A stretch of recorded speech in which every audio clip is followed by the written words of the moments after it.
O Vasco foi melhor, venceu o Fortaleza por 2-0 e manteve o tabu de nunca perder para o tricolor jogando em São Januário.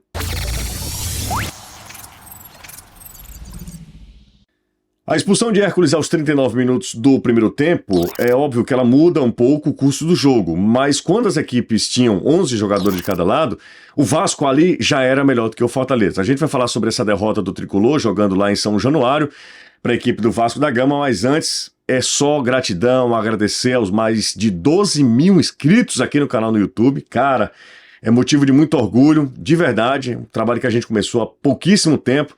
12 mil pessoas estão aqui junto com a gente nessa comunidade que só cresce, e eu peço para que você, se ainda não é inscrito, se você curte aqui o trabalho da gente, deixa o joinha. Se você curte muito, se inscreve no nosso canal para não perder nada, ativa as notificações.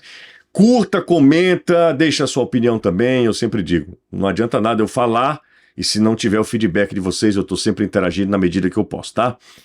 O técnico Juan Pablo Vojvoda sem Iago Pikachu foi a grande ausência do Fortaleza para o jogo de hoje. Pikachu completou a série de cartões amarelos e não pôde atuar contra o Vasco.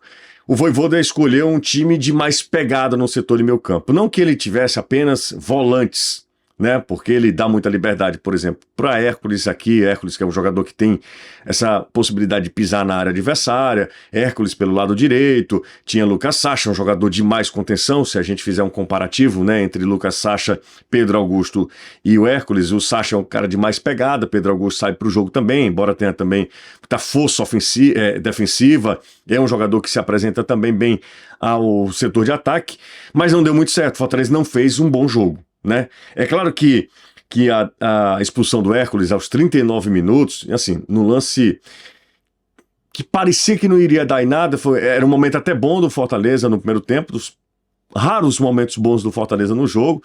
Houve um cruzamento na hora do escanteio, né? Na finalização, numa boa jogada do Lucero, colocando o Breno Lopes para finalizar. O Léo Jardim joga para escanteio e nesse escanteio surge o contra-ataque do Vasco.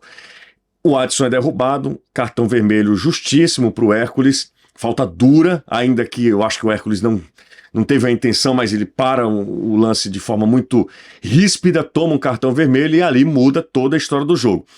E não demorou muito para o Vasco fazer 1-0, né? Não demorou muito para o Vasco fazer 1-0, com o Cocão num belíssimo chute, a bola vai lado esquerdo do João Ricardo, e o Vasco foi para o intervalo com a vantagem numérica e a vantagem no placar. E aí foi um problemaço para o técnico Juan Pablo Vojvoda, que depois fez as alterações, e hoje não deu muito certo nada que o Vojvoda planejou.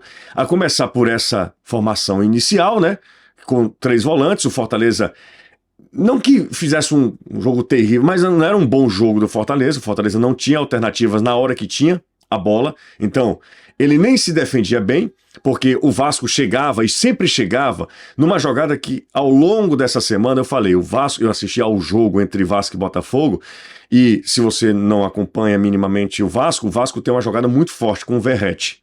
Verratti, que é muito bom atacante, é um atacante argentino que se desloca bem, mas ele tem como principal característica o cabeceio. É um jogador que vai muito bem na jogada aérea.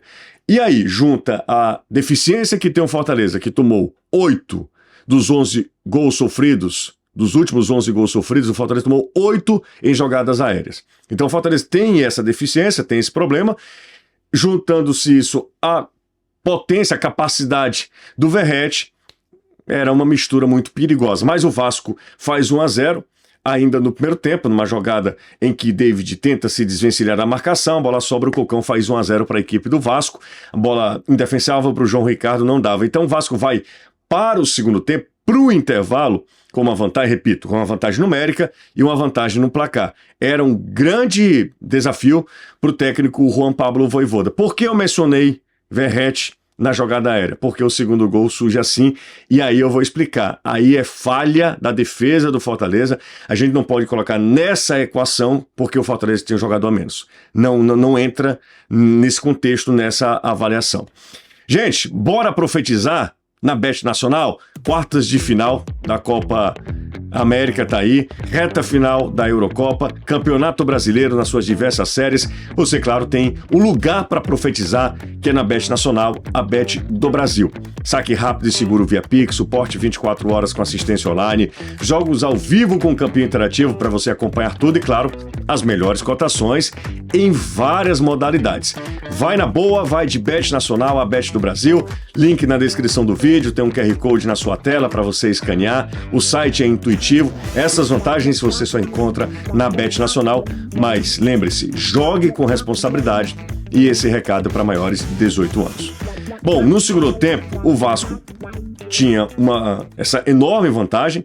O Vojvoda fez as alterações que pôde, tentou dar mais agressividade ao Fortaleza.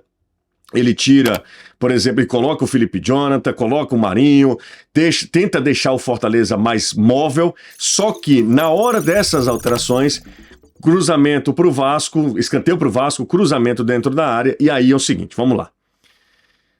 10 contra 11, tá? É difícil marcar, mas naquela hora não tem o porquê Verratti, que é o principal cabeceador do Vasco, está livre de marcação. Falha do Emanuel Brites. Brites estava colado, era um jogador que parecia que estava determinado a marcar, destinado para marcar o Verratti. Verratti se desvencilha do Brites, o Brites perde o Verratti de vista e ele vai lá, cruzamento do Piton, perfeito, ele mete a cabeça na bola, ele é um especialista. 2-0 para o Vasco, um jogador a mais em São Januário. Então o Vasco não é que ele encaminhou, ele pavimentou a sua vitória, chega a 14 pontos, o Fortaleza, depois de resultados interessantes, eram 4 jogos sem perder, se eu não estiver enganado, né? Então vamos lá, eram 3 vitórias em casa, um empate contra a equipe do Atlético Paranaense, até aquela derrota para a equipe do Cuiabá, então o Fortaleza estava se recuperando bem. Não é um desastre, não é um resultado fora do comum, muito pelo contrário, é muito mais comum do que queria o torcedor do Fortaleza. Mantém-se o tabu. O Fortaleza nunca venceu o Vasco jogando em São Januário, permanece com os mesmos 20 pontos, perde a possibilidade de encostar ali no G5, G6, mas nada que seja um resultado trágico, que mude uma rota de trabalho do Fortaleza.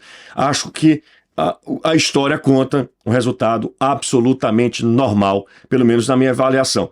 E você? O que é que você pensa desse 2-0 para o Vasco em cima do Fortaleza? Se você chegou até aqui, meu muito obrigado.